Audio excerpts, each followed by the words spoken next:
Assalamualaikum warahmatullahi wabarakatuh. Sebenarnya cerita ini bermula dari obrolan saya sama tetangga kampung saya pada waktu itu. Dan ternyata dia bercerita sesuatu yang sangat mengerikan sekali, yaitu mengenai uang gaib yang dia pernah alami gitu.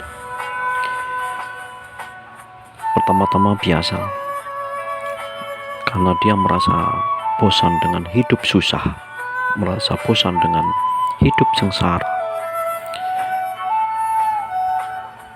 Jadi pertaniannya gagal, perdagangannya juga gagal,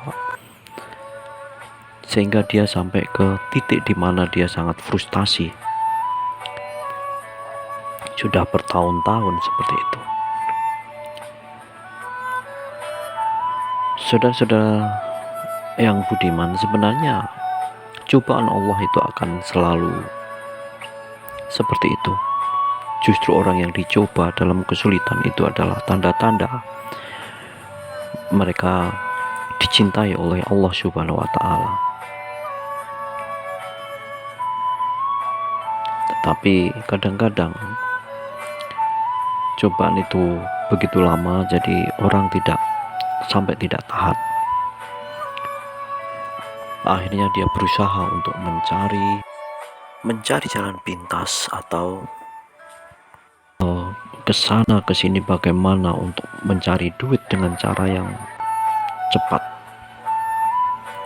Di antaranya adalah dengan cara-cara yang memelihara tuyul atau pesugihan seperti itu. Nah, suatu ketika dia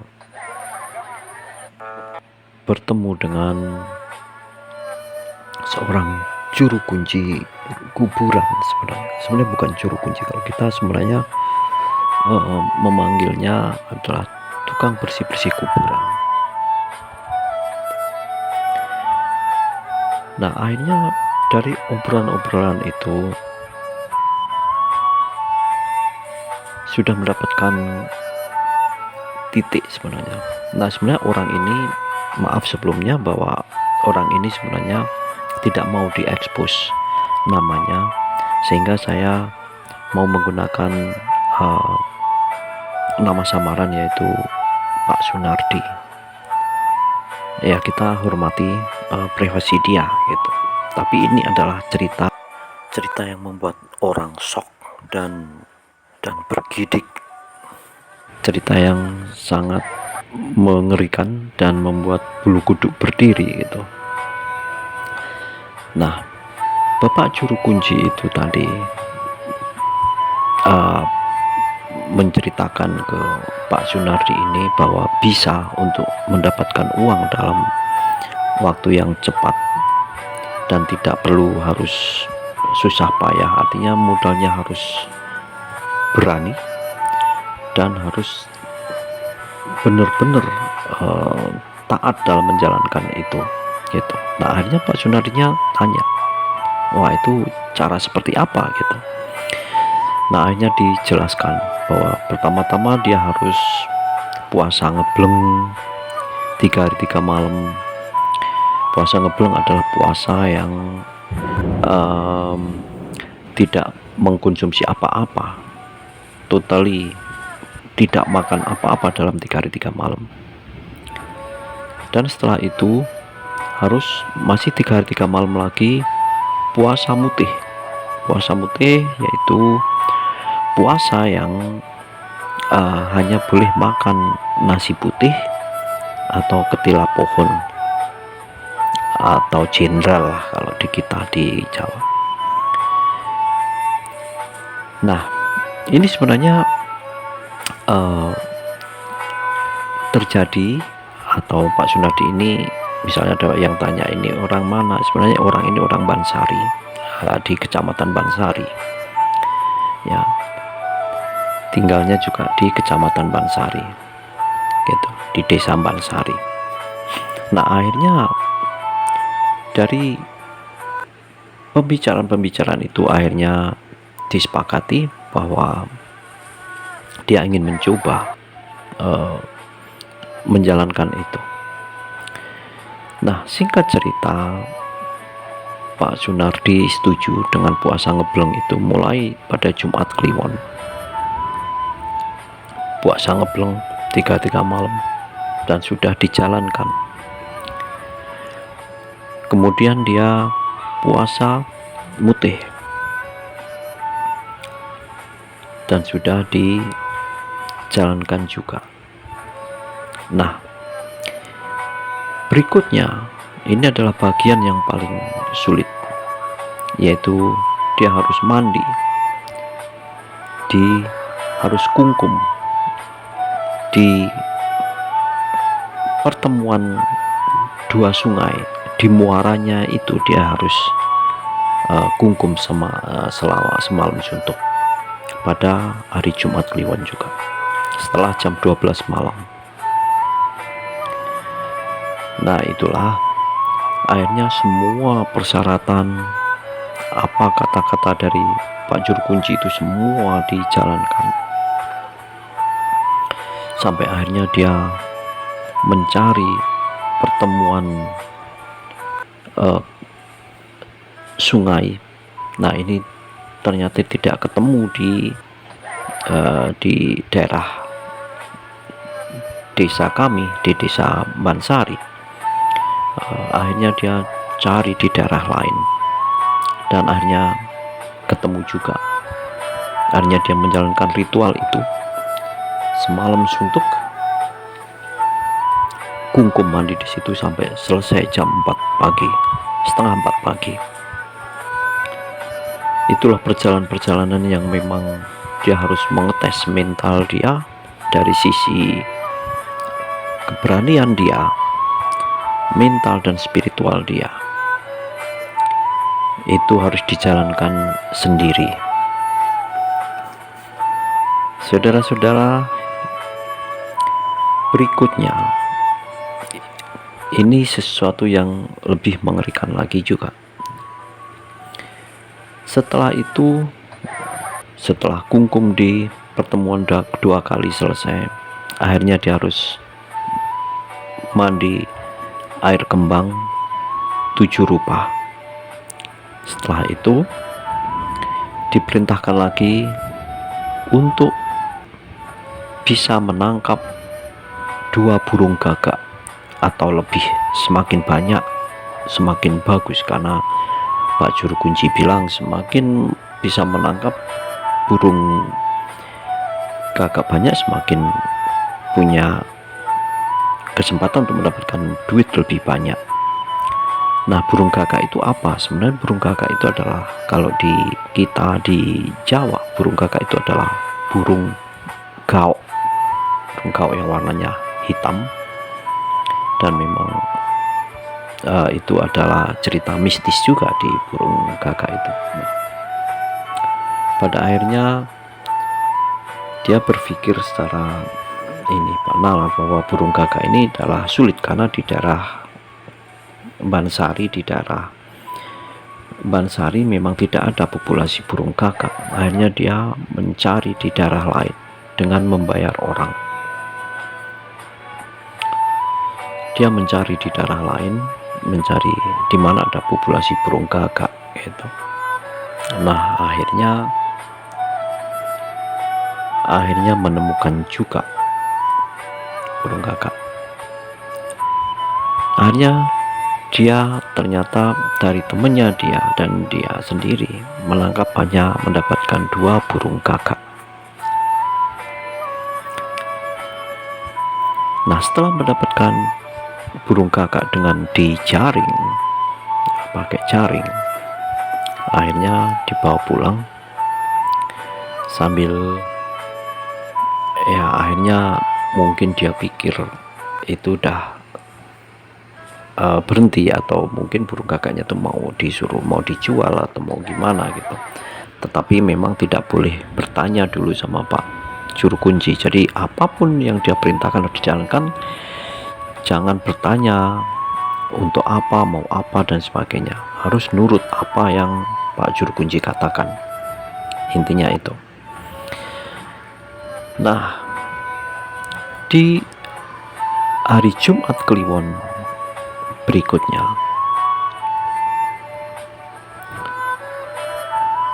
Pak Sunardi ini disuruh menyembelih burung gagak itu sekitar habis maghrib disembelih gitu.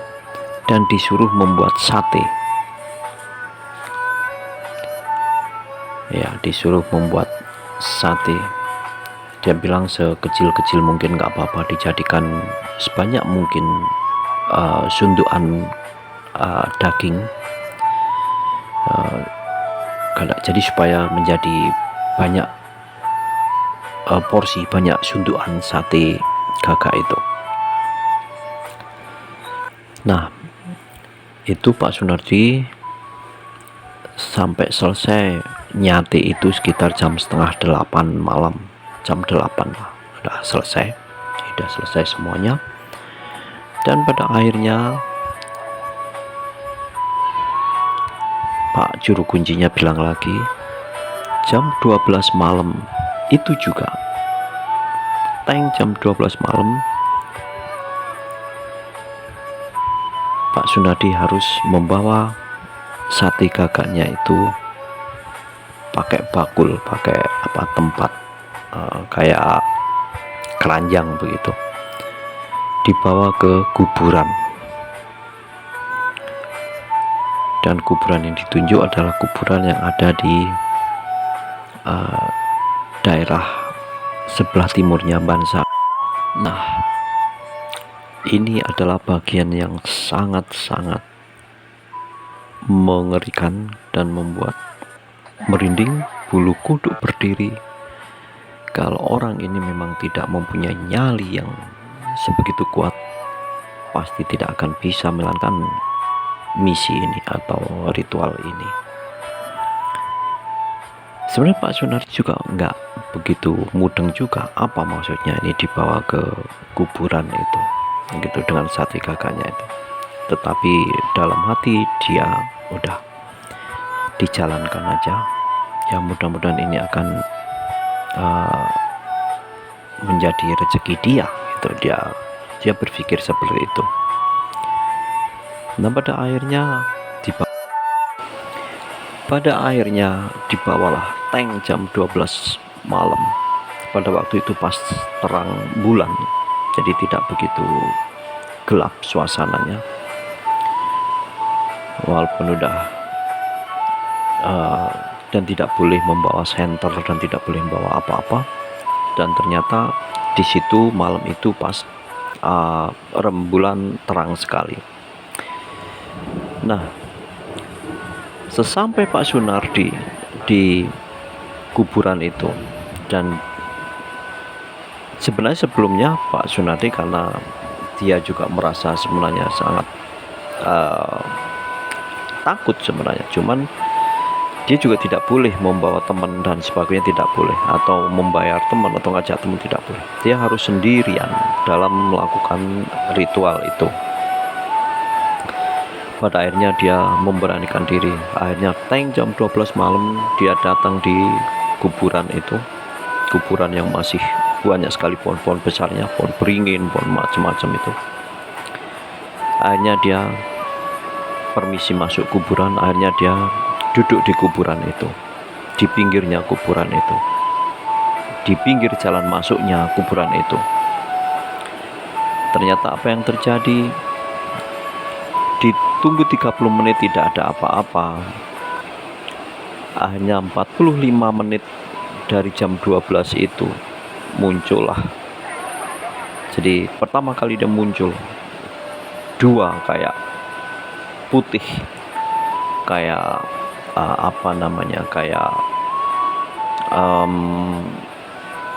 kayak warna putih, kayak asap putih yang memutar itu. Akhirnya dia tiba-tiba dia berdiri, di depannya adalah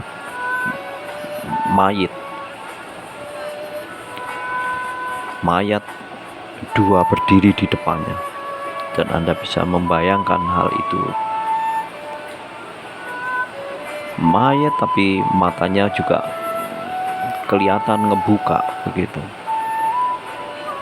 Wah, ini Pak Sunardi udah seperti mau lari, nggak bisa, mau ngomong nggak bisa, mau menjerit nggak bisa, mau ini. Jadi yang ada hanya udah nggak bisa apa-apa, hanya duduk terpaku di situ. Dan anehnya, si dua mayat ini tangannya menunjuk ke sate gagak itu.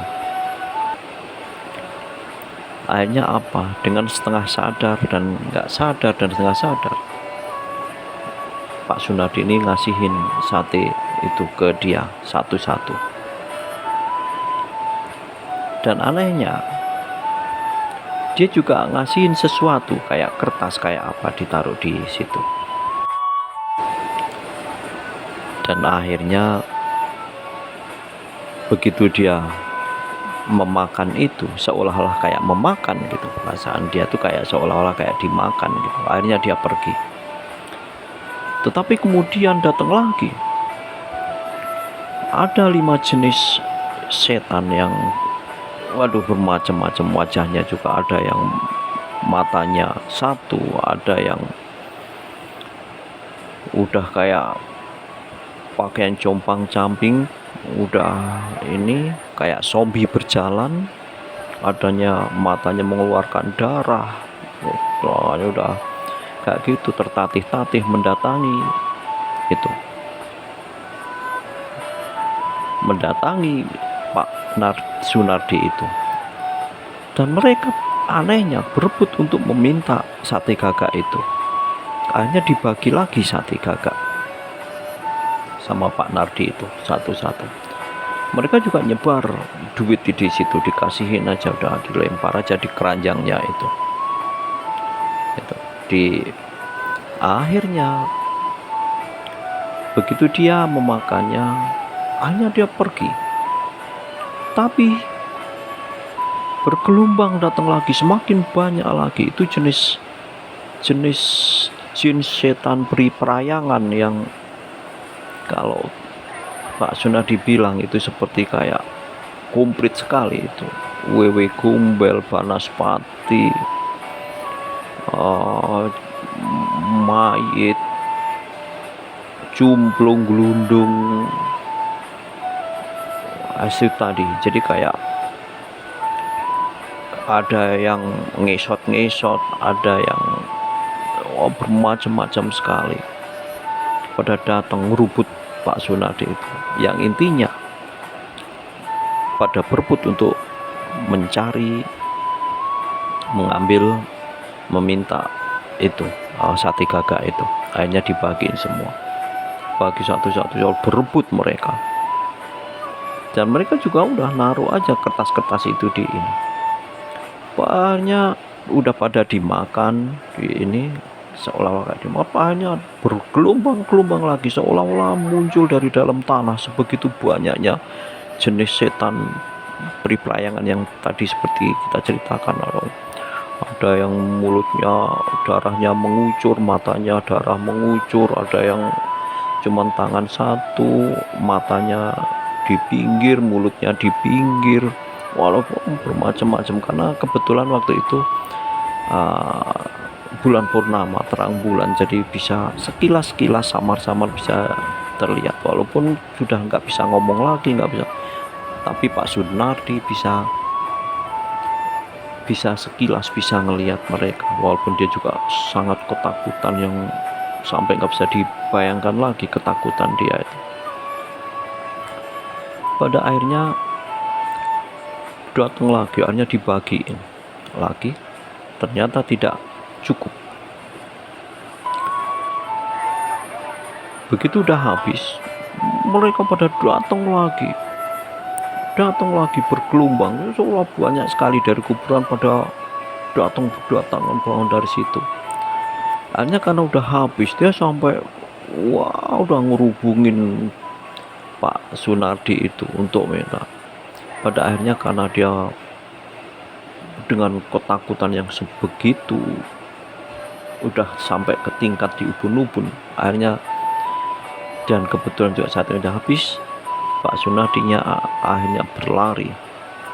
Ambil aja ditarik aja itu keranjangnya sambil dia berlari, sambil terjatuh-jatuh, pleset-plesetnya dia lari pulang. Waktu itu sudah di antara jam 4 jam 3.